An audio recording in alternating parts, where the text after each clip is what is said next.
welcome back to my channel. I am basilmercy in case you don't already know, and in today's video I'm going to be showing you how to achieve blonde highlights on your wig. So for this wig I actually achieved this color from a color 1B, which it originally came in. All right, I absolutely love the vibe going on this wig. We have cool tones, we have warm tones, we have browns, black going on this wig, and it's an absolutely gorgeous color on me. Like, I absolutely love it. If that sounds like something you're interested in, then make sure to keep on watching. Love you. Mwah.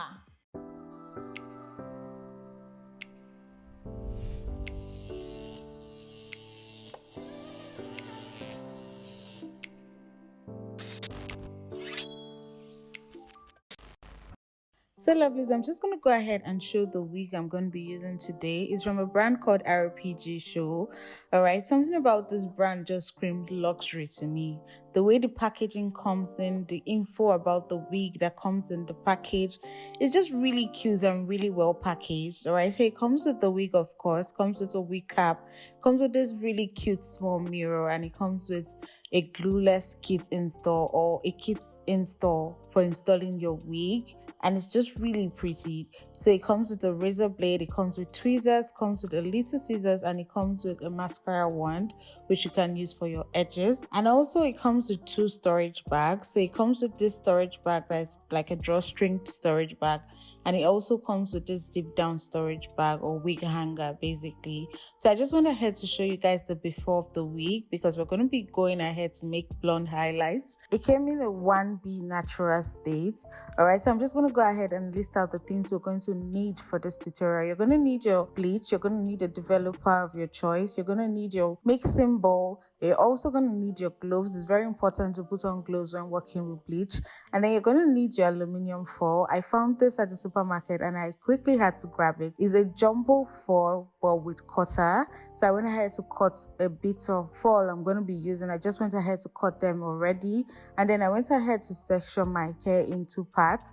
This will help kind of make it easier for you when you're working once your hair has been sectioned into parts. So I just basically sectioned it into like 5 parts.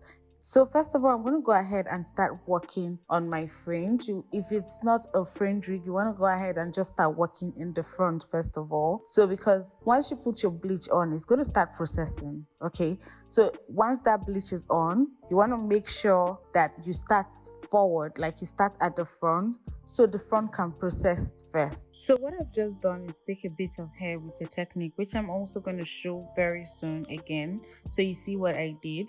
But I just took a bit of hair, then I plastered some bleach on the foil paper so that the hair can lay properly on the foil paper, and then I'm just going to go ahead and coat that hair with bleach. You want to make sure you coat the hair as much as possible because you don't want patches on your wig. Alright, so go ahead to make sure every strand is coated with bleach. Then I'm just going to go ahead and fold that over, and when I'm folding it, I'm not going to like crumble it or something. I'm going to fold it very gently, right? I'm going to fold it and just keep it intact. So make sure when you're bleaching, you don't go ahead and start crumbling it, because I used to do that before. That kind of ends up giving you patches, so take note if you do that. So I'm just going to go ahead and fold that foil paper after wrapping it. I'm folding this 3 times because the foil paper is like a jumbo foil paper, so it's really long, so I have to fold 3 times instead of twice that I would normally fold. It's because it's a jumbo paper. So now talking about that technique I do, so I just go ahead, take the section of hair, comb it out. Then you see the way I'm going in with that take home. I'm just kind of going in and out, going in and out. So this is what really creates that highlight, and it's kind of what gives that stripes look where you have the blonde, the dark, and everything going on at the same place, if that makes any sense. So this is what helps you achieve the line where you have your blonde and you have your dark colors, so you don't end up bleaching one section entirely. So doing this technique will just help you make it more easier for you to create your highlight. So one thing I'm very particular about is making sure you apply your developer and bleach mix. You want to make sure you apply that on every strand. You can see me go in again and just comb it through to make sure it's on every strand, because when I would take this off, you'll notice I have no patch whatsoever, and that's very important in bleaching.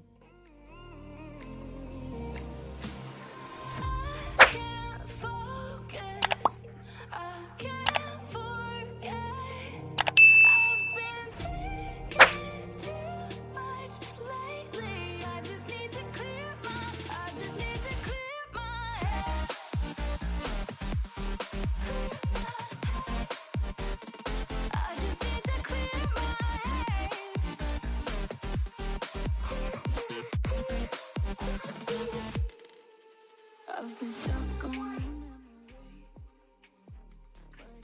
this is what the hair is looking like when we're done. All right, so I allowed this sit for about an hour or so, and when it was 10 minutes to washing it off, I just went in again with my developer mix. All right, I went in again and just applied this to some of the hair, not all of it, just some, because I'm trying to create dimension here. Doing that will just make it a bit more lighter, and I'm very careful because I'm using a 40 volume developer. I make sure this didn't sit for as long, so that's why I said 10 minutes to rinsing it off. I just went ahead to apply it. This will save you time in going in again after washing to bleach some of the parts again. So that's why I went in again on some of the strand, just to give it a bit of dimension. Nothing serious really. So I'm just going to go ahead and take the foil off before I proceed to washing this unit. All right, so you can literally see how this hair looks. You have some of the blonde highlight lighter than the other ones. That's because I went in again, and then I just proceeded to washing the hair just with shampoo, nothing serious.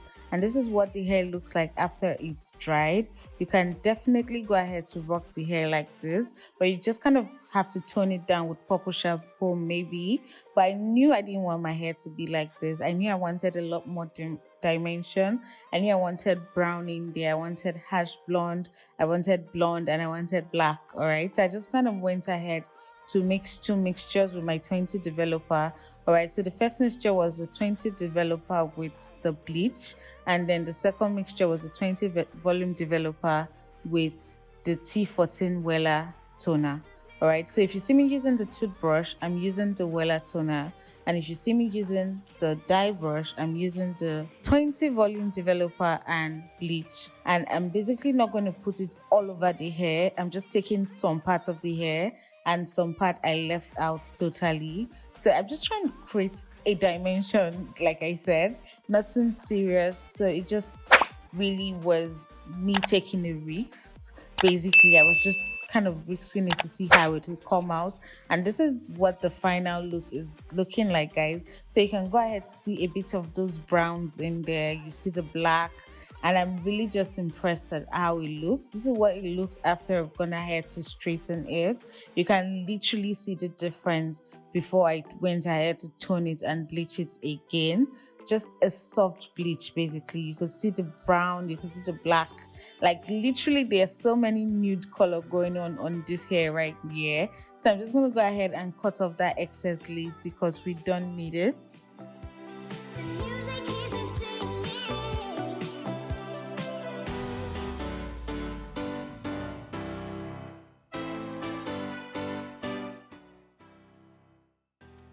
So lovelies, now it's time for installation. Of course, I'm going to put on the beautiful wig for you to see how gorgeous it looks on me. Of course, I'm going to put it on. So really, I didn't actually do much to this wig basically, apart from recutting the bangs. And obviously, I'm not going to glue it down. It's a fringe wig. I don't think it's necessary for me to glue it down. Came out amazing regardless. So it's a very easy to wear wig. All the details about the wig is going to be in the description box down below, so make sure to check it out. I actually have a code. I'm going to leave that on the screen also, so make sure to check out the description box in case you're interested in this wig. So all I'm just going to do now is just kind of flat iron it again, flat iron the bangs. Even when you flat iron your bangs on the mannequin, you want to make sure you do it again on yourself. It gives a totally different look on you when you flat iron it on yourself than when you do it on the mannequin. So take notes, make sure you flat iron it on your head, and then go over your wig again with a hot comb to kind of just mold it to your head. Very important. So I just went ahead to cut the bangs here, as you can see. I just thought I wanted it a bit more shorter because it was getting into my eyes. So I just went into cut. So make sure you don't cut your bangs in like a straight pattern and just kind of go zoom. I don't think that's a trend anymore. I don't know, not trend per se, but I don't think that's cute. That's just my personal opinion though. So don't just go ahead to just kind of cut it straight up with the scissors and just cut a straight line. No, please do not do that. But if that's your vibe, of course, whatever works for you works for you.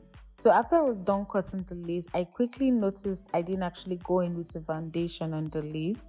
So you can literally see it doesn't look that cute. So I went in again with the foundation, and you can literally look at how natural that looks and how well finished it looks.